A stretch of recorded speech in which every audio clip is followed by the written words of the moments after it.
Yan. Hello guys, good morning. Today guys, may deliver tayo galing sa Bulacan. Nire-receive lang natin siya. Friday kasi ngayon. Pag Friday may may deliver sila. Friday, Martes, Friday.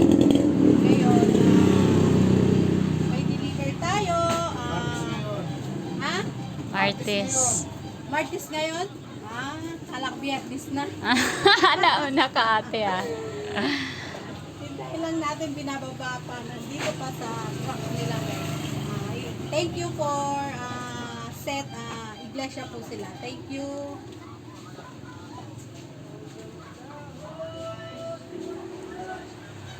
Tayo lang natin sila guys.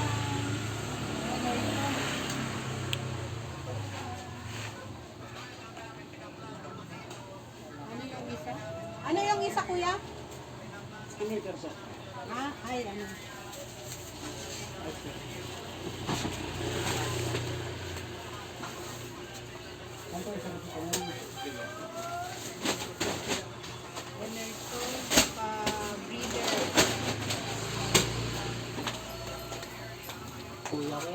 Kuya mo yan? Ano kasi pangalan nun? 7-Eleven. Oh. Ilan? Ate, bilangin mo sa akin. Ay. Patay mo na, te. Te.